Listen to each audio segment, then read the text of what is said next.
இப்போ வந்து மேலே சர்ஃபேஸ் ஒரு ஆவரேஜ் இருக்கு. இதே இப்போ நான் வாட்டருக்குள்ளலாம் போனேன்னா அதே தான். இப்போ கிராவிட்டி எடுத்துக்கிறேன்னு வச்சுக்க, கிராவிட்டி வந்து மேலே போக போக என்ன ஆகும், கம்மியாகும். அதே பூமிக்குள்ளே போக போக கிராவிட்டி அதிகமாகும். கோர் கிட்ட போய்ட்டு இன்னும் ஸ்பீடாக இருக்கும், இன்னும் ஸ்லோவாக போகும் டைம். அது 365 டேஸ்ன்றது இன்னும் அதிகமாகும். 420 டேஸ் 500 டேஸ் ஆகிறதுக்கு கூட சான்சஸ் இருக்குது. சரி, இப்போ வந்து இப்போ நம்ம சர்ஃபேஸில் ஆவரேஜ் எல்லாமே இருக்கும். இப்போ வந்து நான் ஒரு ஹில்ஸ் மேலே இருக்கேன். அப்போ என்னோட ஏஜ் எப்படி நான் கல்குலேட் பண்ண முடியும்? நம்ம வந்து யூனிவர்சலாக நம்ம எர்த்துக்குன்னு சொல்லிட்டு ஒரு டைம் கால்குலேஷன் நம்மளா கணிச்சிட்டோம். ஸ்டாண்டர்டாக 365 டேஸ் 365 டேஸ் நடந்தால் 1 இயர். இப்போ வந்து நான் எப்படி கேட்குறேன்னா, இப்போ வந்து நான் பூமியில் இல்லை, பூமியிலனா இப்போ ஒரு பூமியை விட்டு ஒரு 200 கிலோமீட்டர் நான் மேலேயே இருக்கேன். ஒரு ரிசர்ச்சுக்காக நான் ஃப்ளைட்டில் போயிட்டு இருக்கேன். அப்படி என்ன ஆகும்? உனக்கு வந்து டைம் டிஃப்ரென்ஸ் இருக்கும். அப்போ கண்டிப்பாக இருக்கும். இப்போ சொன்னல 20,000 கிலோமீட்டர் தூரத்தில் இருந்தால் 38 மைக்ரோ செகண்ட்ஸு. இதே வந்து ஒரு 500 கிலோமீட்டர் தூரத்தில் இருந்தேனாக்க ஒரு 2 micro seconds 3 micro seconds difference கண்டிப்பாக இருக்கும் உனக்கு ஒரு நாளைக்கு. ஸோ இப்படி பார்க்கும்போது இப்போது நம்ம இங்கேருந்து சேட்டலைட்ஸ்லாம் அனுப்புகிறோம்ல, அவங்க வந்துட்டு எப்படி அந்த டைம்லாம் கால்குலேட் பண்ணுறாங்க? ஸோ இந்த ரெவல்யூஷனில் இது இவ்வளோ வெலாசிட்டியில் இப்போ இங்கே வந்து நம்ம ஒரு பர்டிகுலர் நிஷிலேருந்து இதை பழகிட்டோம், அதாவது ஒரு பர்டிகுலர் என்விரான்மெண்ட்லேருந்தே பழகிட்டோம். இங்கே வந்துட்டு வெலாசிட்டி எல்லாமே கிட்டத்தட்ட ஒரு 10,000 அடிக்குள்ளே கிட்டத்தட்ட எல்லாமே ஒரே மாதிரி தான் இருக்கும். அங்கே போகும்போது வெலாசிட்டி மாறும், ப்ரெஷர் ஜாஸ்தி ஆகும். ஸோ இங்கே இருக்கிற அந்த எக்யூப்மெண்ட்ஸில் இப்போ ஐஎஸ் இன்டர்நேஷனல் ஸ்பேஸ் ஸ்டேஷனில் அவங்க டிசைன் பண்ணி பில்லியன்ஸ் ஆஃப் டாலர்ஸ் செலவு பண்ணி அனுப்புகிறாங்க. ஸோ அதெல்லாம் அவங்க எப்படி பண்ணுறாங்க? அவங்க எப்படி அதை கால்குலேட் பண்ணி இப்போ இங்கே வந்துட்டு ஒரு வெலாசிட்டி இருக்கும். இது வந்து நம்ம என்விரான்மெண்ட் 10,000 அடிக்கிட்டே நம்ம வந்துட்டு எல்லாமே ஒரே மாதிரி தான் இருக்குது. இப்போ நம்ம மேலே ஸ்பேஸ் ஒரு 1,00,000 கிலோமீட்டரோ 2,00,000 கிலோமீட்டரோ தள்ளி ஸ்பேஸ்க்கு போகும்போது அங்கே இதே வெலாசிட்டி இருக்காது.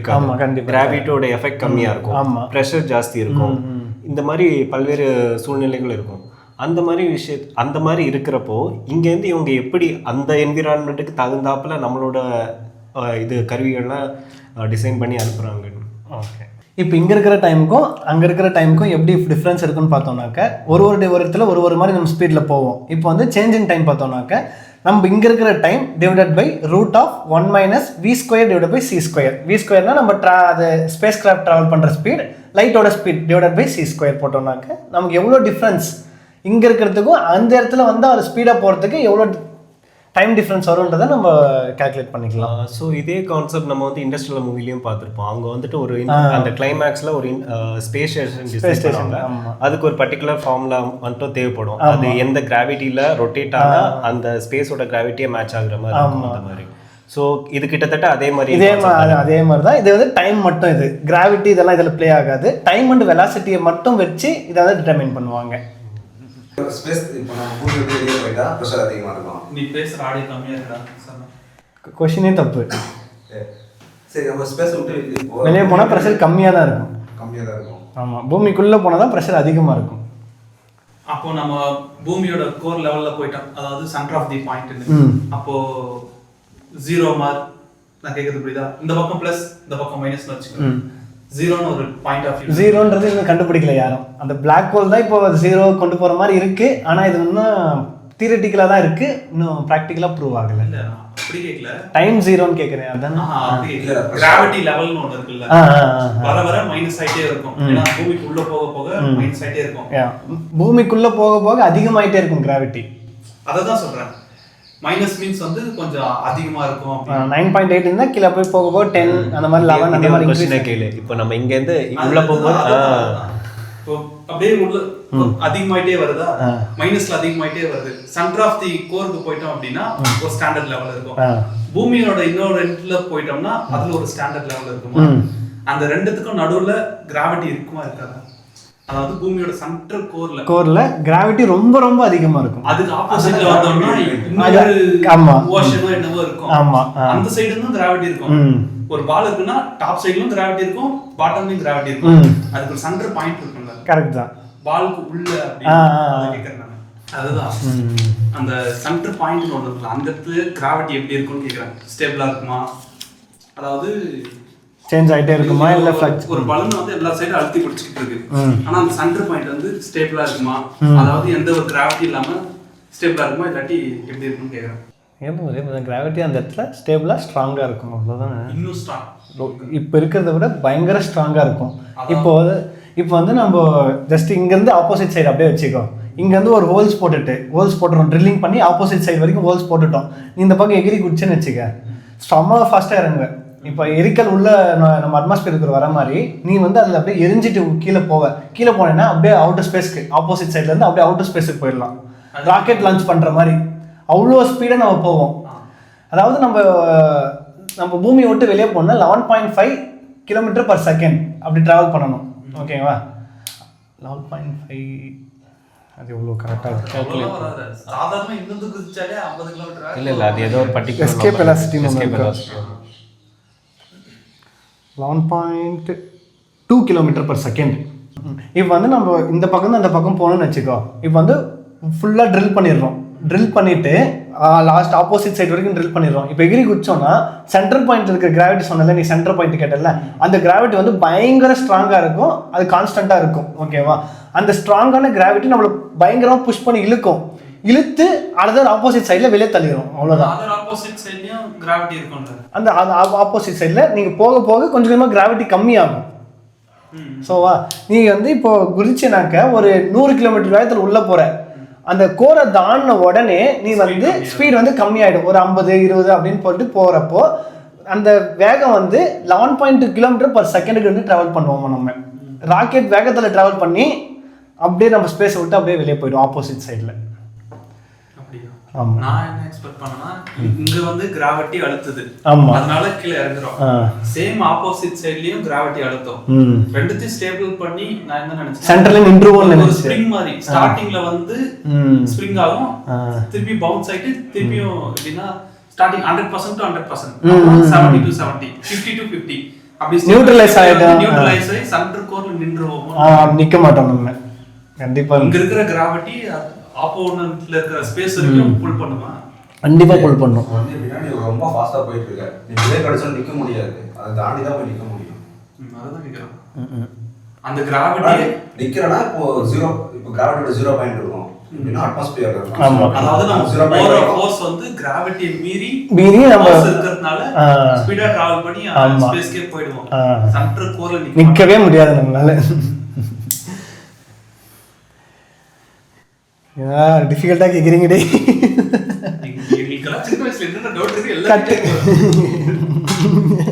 நீ வேற, என் ஃப்ரெண்டு ஒரு பொண்ணெல்லாம் நாம வந்து பூமிக்கு அவுட்டர்ல வாழல, பூமிக்கு நடுவுல வாழ்ந்து நிக்கிறதுக்கு நினைச்சிட்டு இருந்தாங்க தெரியுமா? மேல வந்து ஸ்கையா, அந்த ரவுண்டா இருக்கிறதுலாம் ஸ்கையா, நம்ம நடுவுல வாழ்ந்துகிட்டு இருக்கோம். கீழே வந்து நரகம் இருக்கு. இப்படி போய் நம்ம விழுந்தோம்னா கீழே விழுந்துருவோம். இது இப்போ மேல மேகமா இருக்கு, அதெல்லாம் அப்படியே ரைஸ் கட்டி ஒரு டஸ்ட் அது ஏன் கீழே வர மாட்டேங்குது கிராவிட்டில? ஏன்னா வந்து அது வந்து எஸ்கேப் வெலாசிட்டி தாண்டி மீறி அங்கே இருக்குதுங்க. ஓகேவா? எஸ்கேப் அது வந்து 11 km/s வந்து டிராவல் பண்ணும். ஓகேவா? அப்போ நான் மேகத்துக்கு மேலே போய் குதிச்சா தான் நான் உள்ள வர முடியாது. வரலாமே, ஏன் வர முடியாது? அதான் எஸ்கேப் வெலாசிட்டி வெளியே தானே இருக்கலாம். இப்படி இல்லை, அதோட இதுன்னு நான் சொல்கிறேன். எக்ஸாம்பிள் சொல்கிறேன். இப்போ வந்து இந்த லேயரில் தண்ணி இருக்குது. ஓகேவா? டீப் லேயரில் கல் இருக்குது. அந்த கல் இருக்கிற இடத்துல தண்ணி அதிகமாக இருக்காது, மனுஷங்க வந்து உயிரினங்கள் அங்கே அதிகமாக இருக்காது. ஓகேவா? இதே வந்து நம்ம இங்கே காற்று எடுத்துக்க, காற்றுல வந்து ஆக்சிஜன், நைட்ரஜன் எல்லாம் ஒரு 16 வகையான கேஸஸ் இருக்கும் நம்ம இதில் மட்டுமே சர்ஃபேஸில். கொஞ்சம் ஒரு 1 கிலோமீட்டர் ஹைட்டு போனீங்கன்னாக்க அந்த 4 கேஸ் தான் இருக்கும். இதே ஒரு 10 கிலோமீட்டர் ஹைட்டு போனீங்கன்னாக்க 2 கேஸ் தான் இருக்கும். இதே நம்ம ஸ்பேஸை விட்டு வெளியே போயிட்டேன்னு வச்சுக்க, ஹைட்ரஜன், ஹீலியம் 2 மட்டும்தான் இருக்கும். ஸோ இந்த கேஸ் எல்லாம் ஒன்றா சேர்ந்து தான் ஒரு க்ளவுடாக ஃபார்ம் ஆயிருக்கும். அந்த ஒரு 10 கிலோமீட்டர் ஹைட்டில் வந்து இவ்வளோ கேஸ் தான் இருக்கும். ஓகேவா? இப்போ நம்ம அட்மாஸ்பியரில் அந்த கேஸ் க்ளவுட்லாம் இருக்குல்ல, அது வந்து எஸ்கேப் வெலாசிட்டி தான் ஏதாவது வெளியே போக முடியல. ஸோ அதனால் அங்கே மேலே மிதக்குது. வெயிட்டாக இருந்தால் கீழே வந்துடும், வெயிட் இல்லை அது. ஆமாம், சென்ட்ரலில் அது எங்கே வைக்கிறோமோ அப்படியே இருந்துடும், அவ்வளோதான். இதை பேஸ் பண்ணி தான் நான் பூமியா அப்படி நிற்குதுன்னு நான் கேட்டேன். புரியுதா அவனுக்கு? பூமி வாட்டர் ஏன் அப்படி நிற்குது? ஓகே. இப்போ நம்ம பூமிக்குள்ளே போனேன்னாக்க 118 எலமெண்ட் இருக்குது. ஸோ ப்ரெஷர் அதிகம். இங்கே வந்தால் 16 எலமெண்ட் தான் எனக்கு சொன்னேன் நான். 16 எலமெண்ட்னா ப்ரெஷர் கம்மி. மேலே போனால் 2 தான். ஸோ ப்ரெஷர் ரொம்ப ரொம்ப கம்மி. சரி வெறும் கேஸ் தானே இருக்கு மேலே கேஸ் போனா இது எப்படி லைட்டிங் வருது அதுதான் கேஸ் தானே இருக்கு இப்போ ரெண்டு காத்து இல்லாச்சுன்னா இது ஒரு ஆக்சிடென்ட் எப்படின்னா எலக்ட்ரான்ஸ் ஹைட்ரஜன் வந்து எலக்ட்ரான்ஸ் புரோட்டான்ஸால் தான் மேட் ஆயிருக்குல்ல. ஸோ அந்த எலக்ட்ரான்ஸ் வந்து எக்ஸ்சேஞ்ச் ஆகும். ஒரு ஹைட்ரஜன்லேருந்து இன்னொரு ஹைட்ரஜன் எக்ஸ்சேஞ்ச் ஆகுறப்போ கரண்ட் பாஸ் ஆகுதா, கரண்ட் பார்க்குறப்போ லைட்னிங் வரும். அது வந்து ஃப்ரீ எலக்ட்ரான்ஸ் சொல்லுவாங்க. ஆமாம், அந்த ஆட்டம்ல இருந்துட்டு அந்த ஹைட்ரஜன்லேருந்து சில எலக்ட்ரான்ஸ் மட்டும் லைக் சர்ஃபேஸில் இருக்கும். அந்த எலக்ட்ரான் வந்து இன்னொரு ஆட்டம் கூட லைக் கொலைட் ஆகும்போது இந்த மாதிரி அது வந்து ஃப்ரீ ஆட்டம்ஸை வந்து தேடும், போயிட்டு எங்கடா இருக்குது ஃப்ரீ ஆட்டம்ஸு, நான் போய் நியூட்ரலைஸ் ஆகணும் அப்படின்னு சொல்லிட்டு அந்த எலக்ட்ரான் தேடும். அப்படி தேடி வரப்போ தான் நம்ம கிரவுண்டுக்கு வர்றது மின்னல். அதுதான் கண்டிப்பாக பண்ணலாம். அது அவ்வளோ பவர் ஸ்டோர் பண்ணுறதுக்கு கெப்பாசிட்டி உள்ள. அது எங்கே அந்த பவர் கேட்கல. அப்போ ரெண்டு கேஸ் வச்சு நம்ம இப்போ அது கேஸ் நியூக்ளியர் பவர் பிளான்ட். அதுதான் நீ சொல்கிறது தான். நியூக்ளியர் பவர் பிளான்ட்லேருந்து இதுதானே நியூக்ளியர் ஆட்டம்ஸை வெடிக்க வச்சு அதுலேருந்து வர எலக்ட்ரான்ஸை வச்சு அந்த வந்து கரண்ட் எடுக்கிறாங்க. வாட்டரை ஹீட் பண்ணி அதை ஆவி ஆக்கி ஜென்ரேட்டரில் அனுப்பி அந்த டர்பைன் சுற்ற வச்சு அதெல்லாம் பண்ணுறாங்க. இப்போ ப்ரெஷர் சொன்னல, பூமிக்குள்ளே போனாக்க நம்ம எப்படி வெடிப்புங்க?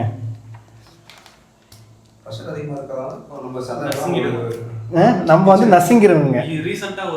ஆமாம், பூமிக்குள்ளே போனால் நம்ம நசுங்கி செத்துருவோங்க. ஆமாம், ஏன்னா high pressure to low pressure தான் இதனாலையும் மூவ் ஆகும். அப்படியே வந்து பூமிக்குள்ளே போனோம்னா வெளியிலேருந்து எல்லாமே நம்ம உடம்புக்குள்ளே வந்து அப்படியே நசிக்கிறோம்.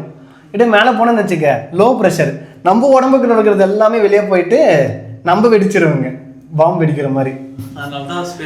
Space suit. ஆமாம், ஸ்பேஸில் ஃப்ரீஸ் ஆகி சாகிறது படத்தெல்லாம் பார்க்குறோம்ல, அதெல்லாம் ஃபேக். ஃப்ரீஸே ஆக மாட்டோம் நம்ம. டெம்பரேச்சர் வந்து சன்லைட் படுற இடத்துல ஹீட்டாக இருக்கும், சன்லைட் படுற இடத்துல கூலாக இருக்கும், அவ்வளோதான். நீ ஃப்ரீஸே ஆக மாட்டேன். வெளியே வந்து ஆக்சிஜன் இல்லாமல் 30 செகண்ட்ஸ் இல்லை 10 செகண்ட்ஸ் இருந்தால் வெடிச்சிருவேன், அவ்வளோதான். ஃப்ரீஸ் ஆகுதுன்றது பேச்சே அங்கே இல்லை. அதாவது இப்போ நம்ம நைட் டைம்ல இருந்தோம்னா மேபி ஃப்ரீஸ் ஆக சான்சஸ் இருக்கு. சன்லைட் பட்டுருந்துச்சுன்னா இல்லை சன்லைட் பட்டாலையும் எரியும். அப்படியே நம்ம இரும்பு ராடு எரியுது பாரு, அந்த மாதிரி கொதிக்கும் டெம்பரேச்சர். நமக்கு ஓசோன் லேயர் இருக்கிறதுனால நமக்கு தெரியல. ஓசோன் லேயர் விட்டு வெளியே போனாக்க கிட்ட இருக்கும், ஓகேவா? அதனால நமக்கு ரொம்ப அந்த மாதிரி போயிட்டா ஃபுல் கூலாக தான் இருக்கும். லைட்டிங் வரது ரொம்ப ரேர். அப்போ லைட்டிங் வந்து மேலே வந்து எலக்ட்ரான்ஸ் இருந்து வருது. எலக்ட்ரான் அப்சர்வ் பண்ணுறதுக்கு நம்ம ரெடி பண்ணணும். அதை வந்து எங்கே விழுதுன்னு நீ ப்ரிடிக்ட் பண்ணிட்டீங்கன்னா கண்டிப்பாக பண்ணலாம். நம்ம எது ப்ரிடிக்ட் பண்ணோம், மேலே எலக்ட்ரான்ஸ் இருக்குன்னு நமக்கு தெரியுது. அதை அப்சர்வ் பண்ணலாம். எலக்ட்ரான்ஸ் எப்பவுமே இருக்குன்னு சொல்ல முடியாது நம்ம.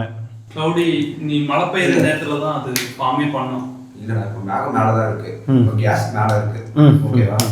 இப்போ நியூக்ளியர் பிளான்ட்ல வந்து கீழே ஓகே நம்ம மேனுஃபேக்சர் பண்ணி இது பண்ணுறோம். நான் எக்ஸாம்பிளே சொல்கிறேன். நமக்கு மேலே சோர்ஸ் இருக்கு, மேலே சோர்ஸ் இருக்குன்னு உங்களுக்கு தெரியுது.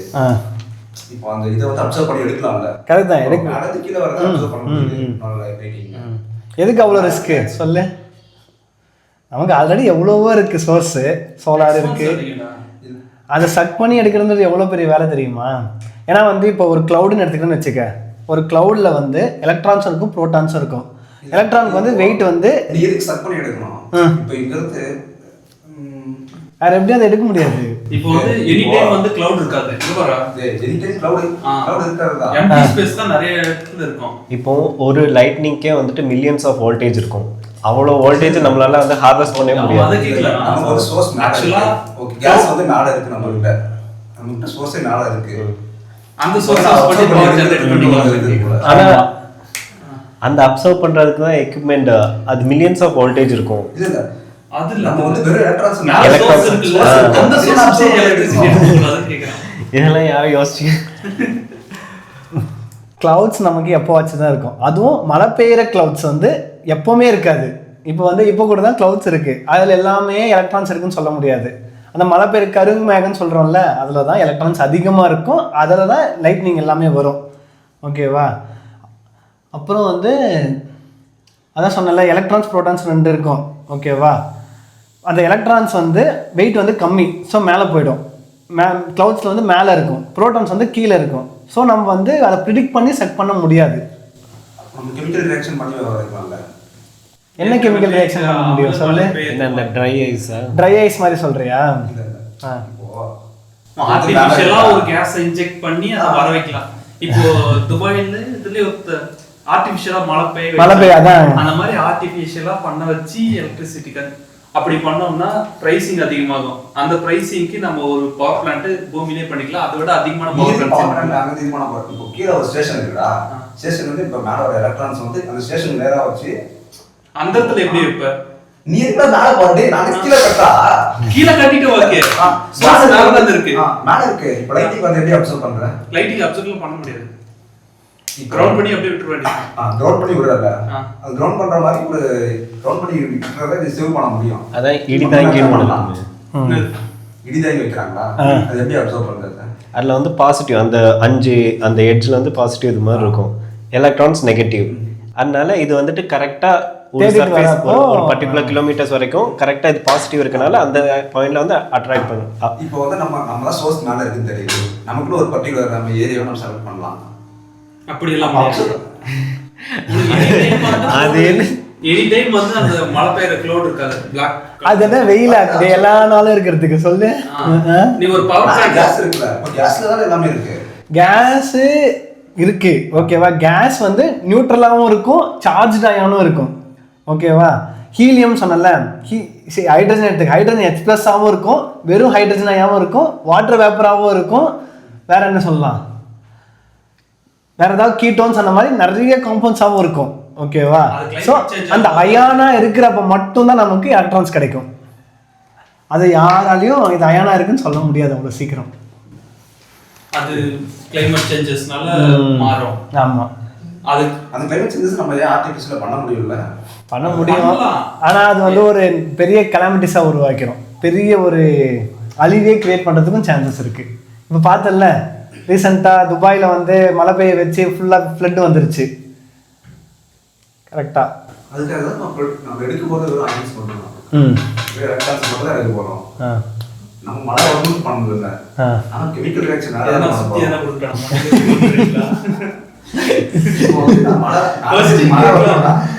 அதையே எடுக்கலாம் இதையும் எடுக்கலாம்.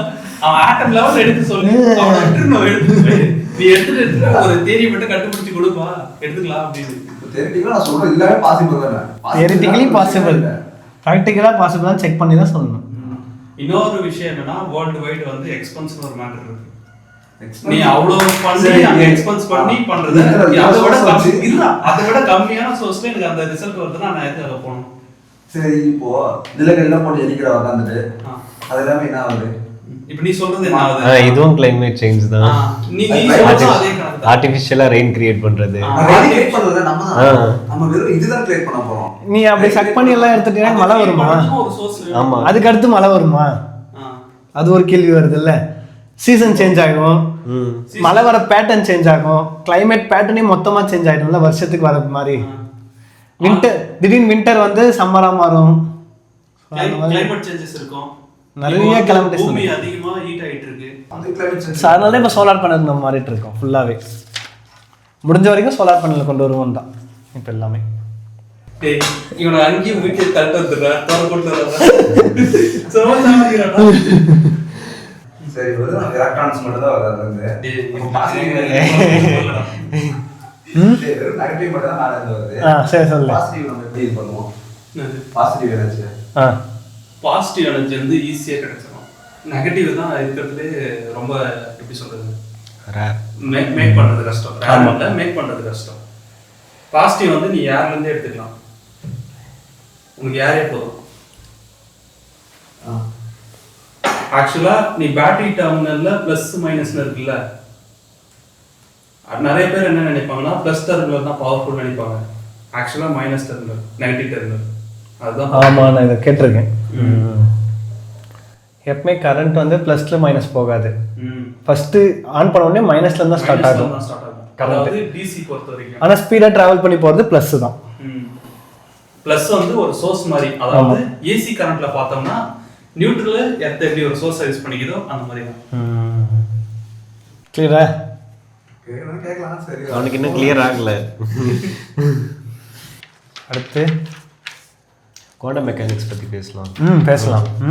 எனக்கு ஆனா அந்த டாபிக் இனி வரைக்குமே புரியாம இருக்குடா. எனக்கு ரொம்ப ரொம்ப பிடிக்கும் அது. ஆனா எனக்கு பிடிக்கும். நான் நிறைய ஆர்டிகிள்லாம் பார்த்தேன். Quantum entanglement. சிலர் க்ளோஸ் பண்ணிடலாம். க்ளோஸ் பண்ணிருப்போம்.